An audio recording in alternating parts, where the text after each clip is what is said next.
Salut à tous, alors c'est Frédéric Delavier. Alors aujourd'hui, je voulais vous faire une petite vidéo, exceptionnellement une petite vidéo qui ne parlera pas de philosophie ou de musculation ou d'évolution, mais une petite vidéo pour vous relater mes expériences personnelles de vie qui, somme toute, sont quand même enrichissantes et intéressantes. Alors, on ne voit bien le monde que par ses yeux, hein, et étudier pendant des jours ce que disent les sages et les anciens, c'est intéressant.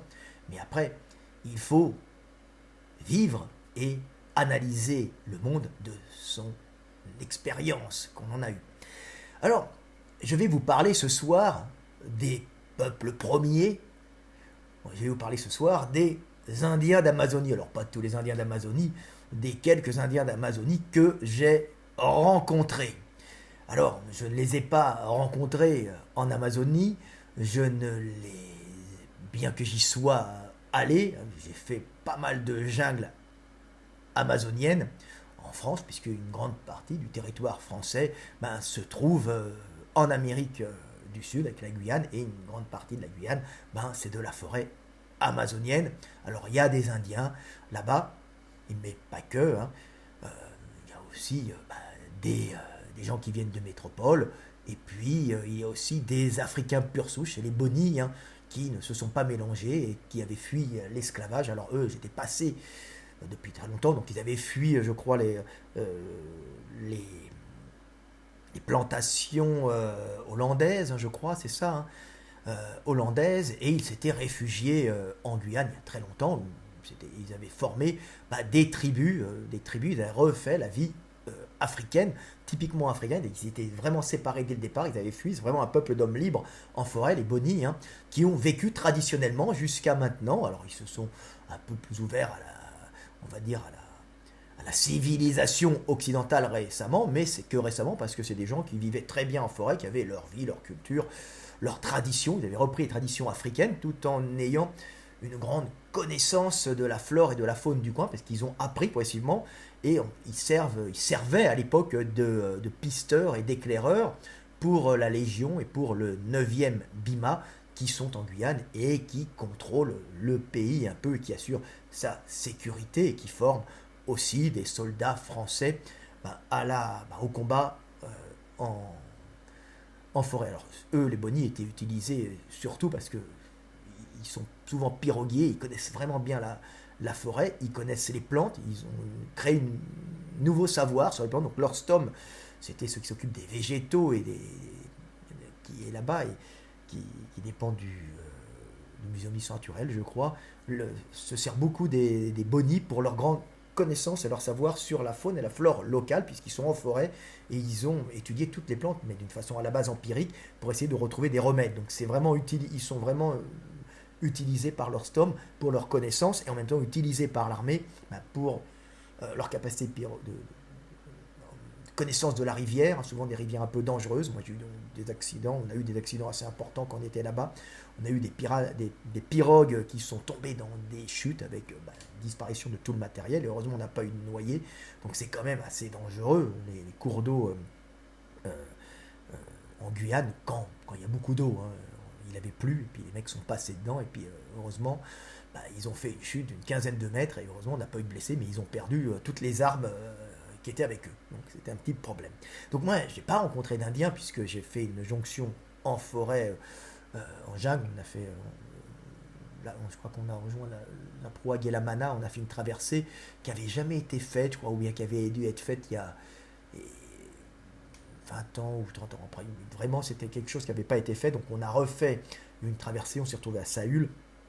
Donc on a fait une grande partie en forêt. Le plus dur, c'est les pirogues, parce qu'on se fait chier dans les pirogues, on a le cul qui s'use. Il faut les porter dans les rapides, c'est assez chiant. Et puis après, on fait les traversées en forêt. Puis bon, traverser en forêt avec tous les risques. Alors, les risques, c'est pas du tout les fauves, hein. Comme quoi, les risques, c'est les piqûres, c'est les infections, hein. On a eu des problèmes, et les chutes d'arbres, hein. On a le médecin qui est parti avant la fin, c'est une petite histoire, je pourrais vous raconter, avec le médecin d'expédition, avec un arbre qui lui est tombé sur les jambes. Donc il a dû être évacué, heureusement, à la fin de de l'expédition avant tout le monde, puisqu'un arbre lui était tombé sur les jambes pendant qu'il dormait entre deux hamacs. On place les hamacs entre les arbres, c'est pour ça qu'en général, les mecs préfèrent se donner dormir tous dans un endroit, tous ensemble, pour éviter justement d'avoir le risque d'une chute d'arbre. Euh, Quand on tend deux hamacs, il y a des arbres qui tombent pas mal en forêt. Donc c'est le risque. Le vrai risque en forêt, c'est les infections et les piqûres d'insectes qui s'infectent et les vers macaques et la leishmaniose. La leishmaniose qui pose beaucoup de problèmes. D'ailleurs, quand on est revenu d'expédition, il y a pas mal de gars qui ont eu la leishmaniose. Et la leishmaniose, c'est la merde. Regardez sur Wikipédia leishmaniose et vous verrez que c'est horrible. C'est une plaie qui s'agrandit. C'est un moustique qui pique, je crois. Qui nous pique, et dedans il y a une espèce de crotte de bactérie qui vous bouffe la peau et ça fait des énormes chancres. C'est très difficile à soigner. Il y a les vers macaques qui étaient sympas aussi, il y en a pas mal qui l'ont eu, mais on ne meurt pas des vers macaques. C'est un moustique qui pond dans une mouche, non, une mouche qui pond dans un moustique, et le moustique, en vous piquant, vous transmet l'œuf de la mouche, je crois que c'est ça, et puis après ça, vous avez un ver qui pousse sous la porte. Tous les animaux en ont plus ou moins. Et les hommes chopent ça parce qu'ils chopent les vers que les macaques ont. C'est pas des macaques qui sont là-bas, mais que les petits singes qui sont là-bas attrapent. Donc tous, ils en ont chopé. Heureusement, j'en ai pas eu. J'ai eu d'autres trucs. Je me suis pécho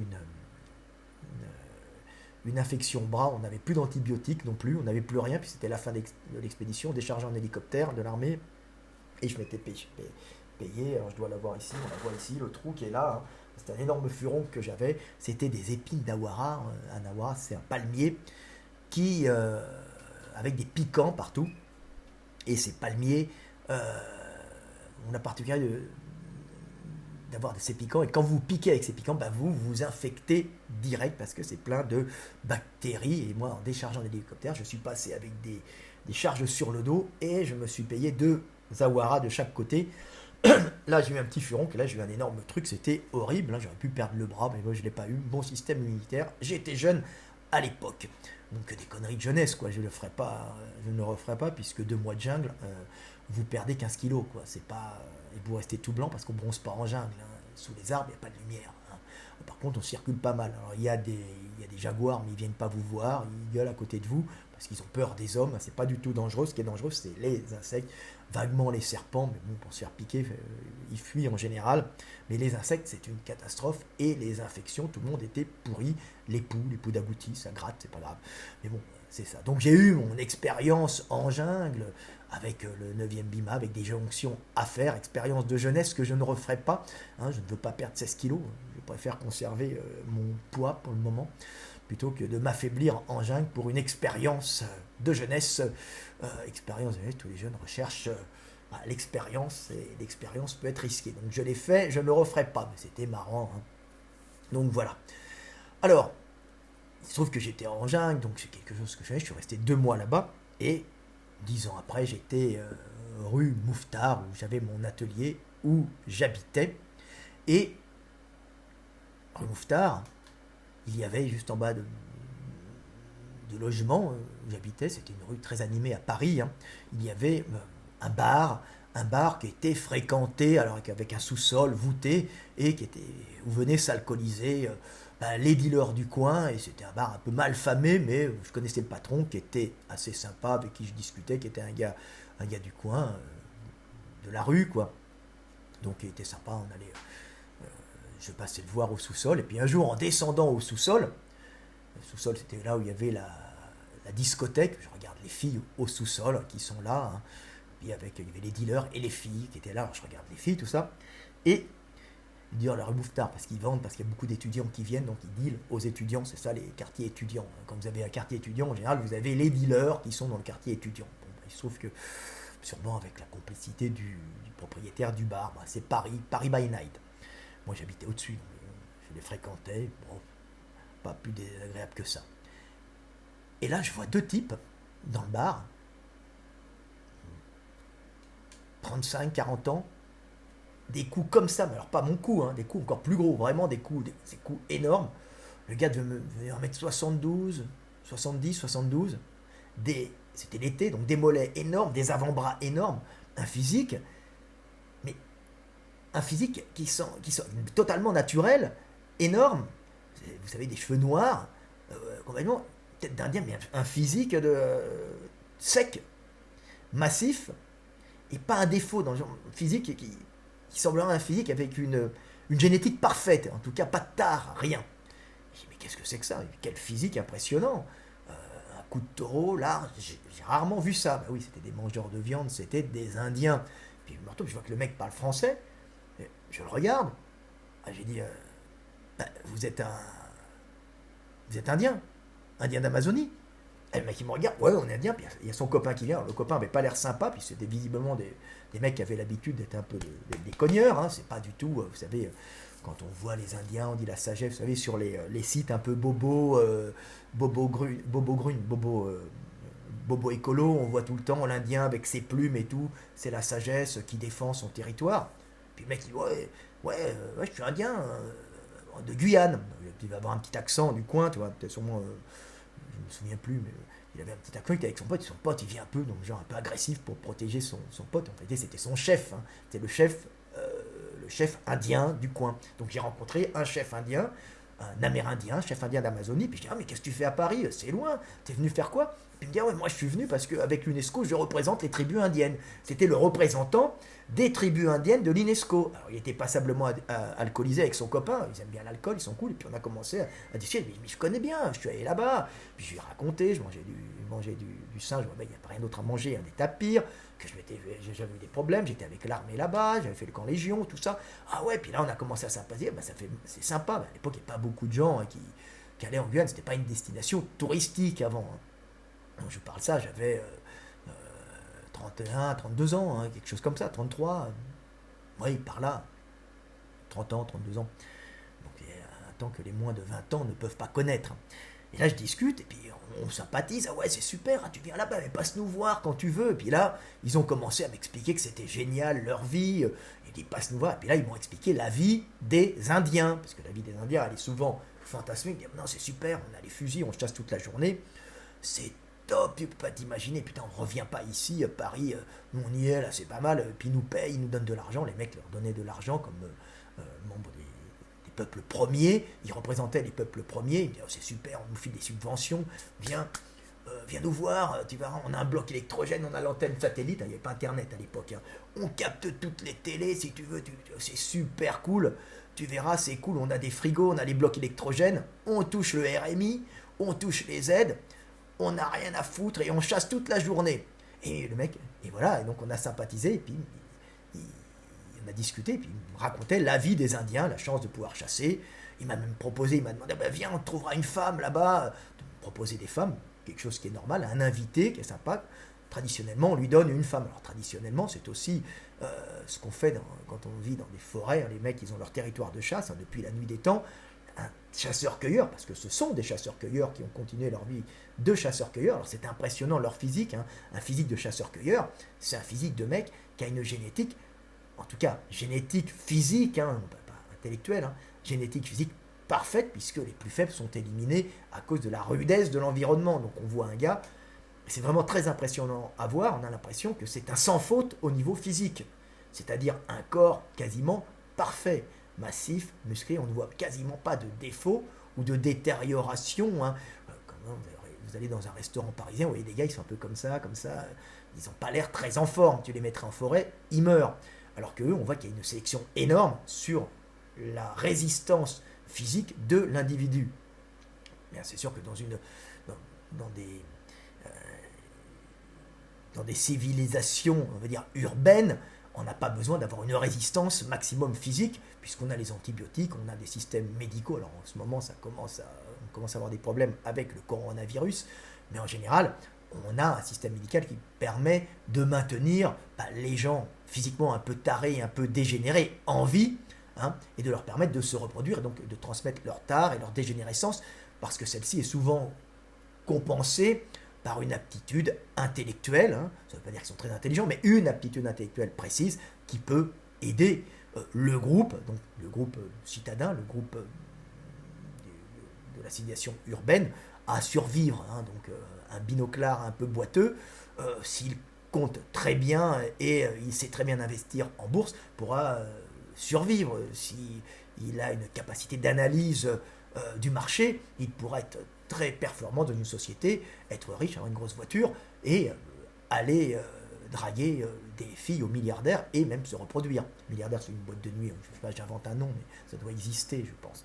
Alors qu'en Amazonie, c'est quand même le physique qui compte, la virilité et la capacité à les chasser. Alors maintenant, ils ont le RMI, c'est marrant, ils me racontaient que sa vie passait entre boire de l'alcool, relax le soir, chasser la journée quand ils se réveillaient, et puis avoir la télé, le RMI qui lui permettait de bien vivre, son fusil, puis ils avaient sûrement une bagnole pour aller des fois en ville, mais il était assez éloigné, donc ils y allaient jamais, il était représentant des peuples premiers. Donc voilà ma rencontre avec les peuples premiers, hein, donc avec le chef qui était, je crois que le représentant pour l'UNESCO, ils avaient organisé quelque chose, sûrement à l'époque encore, on parlait sûrement de l'Amazonie, c'est tout le temps bien de parler de l'Amazonie, de la défense du territoire et des peuples premiers, puis lui ça l'arrangeait, vu les subventions qu'il avait, pour continuer à vivre peinard dans sa forêt avec les aides sociales.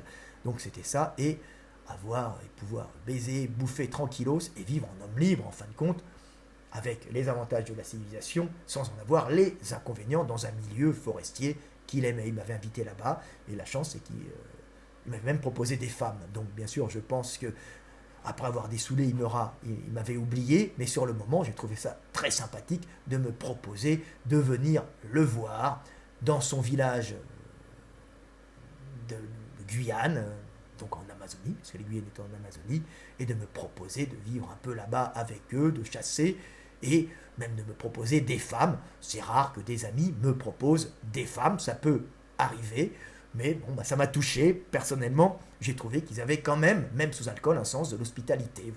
Voilà ma petite expérience avec les peuples premiers. Je crois qu'après la conférence, c'est terminé, il a dû repartir, mais il était vraiment très sympa, et puis bon, ils étaient alcoolisés, et puis il y en avait un qui était un peu bagarreur, je sentais que ça risquait de partir à tout moment. En tout cas, ce qui m'a vraiment impressionné, alors bon, c'est des mecs très, je veux dire, simples, c'est pas des pervers, hein, c'est des mecs simples dans leur approche, je trouvais ça très agréable, mais ce qui m'a vraiment impressionné, c'est le physique, c'est ce physique dépourvu de tard, quoi, de tard. Et ça, on n'y est pas habitué quand on vit dans de grandes métropoles occidentales où même les gens bien bâtis, souvent des gens bien bâtis qui font de la musculation, on voyait que ce type, le seul truc qu'il faisait, c'est de la cueillette, et puis c'était un viandard qui ne faisait que de manger de la viande de brousse, quoi, de la goutille, du tapir, des poules, il devait avoir des poules bien sûr, hein, et puis il devait acheter du manioc et acheter de la bouffe locale, mais en tout cas, et boire de la bière, parce que visiblement, c'était des gros buveurs de bière. En tout cas, c'était de la bière qu'ils étaient en train de boire. Voilà, ma petite expérience avec les peuples premiers. Je pourrais vous parler d'autres expériences que j'ai eues avec la mafia ukrainienne. J'en ai eu plein, hein. J'ai vécu dans pas mal d'endroits. J'ai quand même une vie qui est relativement riche, hein. Je suis passé dans pas mal de pays. Alors bien sûr, je ne peux pas parler de tout, hein, envie de parler de tout, mais je vous parle de ces petites anecdotes qui sont assez rigolotes. Ouais, je pourrais vous parler, là, si j'avais le temps, de vous parler des aventures avec la mafia ukrainienne. C'était assez drôle, mais bon, j'ai eu peur d'y passer quand même.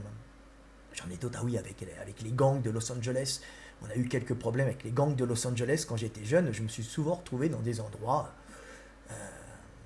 il n'aurait pas dû être, mais bon, ça a fait mon expérience, voilà, et ça fait de moi, Frédéric Delavier, quelqu'un qui connaît quand même pas mal de choses au monde, parce que sans le vouloir, je me suis retrouvé à plein d'endroits, je ne suis pas quelqu'un qui part en vacances comme ça, hein, à plein d'endroits différents où j'ai eu des expériences tout enrichissantes qui ont permis de me construire. Alors, je me suis peut-être plus construit sur mes expériences que sur mes lectures, et je n'ai lu que très tard, en tout cas très tard, des livres de philosophie et des romans, puisque j'ai commencé à lire, c'est-à-dire à me faire une grande culture littéraire et philosophique à partir du moment où j'ai dû traverser l'Europe pour des raisons familiales et traverser l'Europe plus de 10 fois par an. Parce que je vis en Hongrie, mais je vis aussi en France, mais je vis aussi plus de 3 mois dans l'année en Allemagne. Quand on calcule, je vis en général plus de 3 mois dans l'année en Allemagne, donc je passe souvent en Tchécoslovaquie, partout, donc j'ai une expérience quand même pas mal de peuples, plus j'ai vécu avec les Russes, beaucoup aussi. Beaucoup d'expériences avec les Russes, les Ukrainiens. Expérience de vie, vie en commun, amour. Donc je connais beaucoup de peuples, ce qui fait de moi l'homme que je suis. Voilà, petite vidéo du soir Exploit. Petite anecdote sur ma vie, c'est tout le temps marrant de parler de ces expériences et j'ai trouvé que c'était rigolo de montrer les Indiens d'Amazonie. C'est vaste parce qu'il y a beaucoup d'Indiens, beaucoup de tribus différentes, mais le milieu est tout le temps le même. Donc de montrer les Indiens d'Amazonie sous un angle différent, de celui que les bobos écolos voudraient vous montrer, pour montrer que ce sont des hommes normaux avec des valeurs beaucoup plus viriles et classiques qu'on ne le pense, et pas uniquement des espèces de mecs à plumes en train de regarder le ciel comme ça et de remercier Mère Nature. Mère Nature, ils bouffent dessus, ils chassent, ils mangent en forêt, hein. Ils mangent et ils chassent sur la forêt, et ils aiment bien leur forêt, ils aiment bien la chasse, et ils aiment bien leurs femmes aussi. Voilà, c'était Fred Delavier, à bientôt et paix sur terre.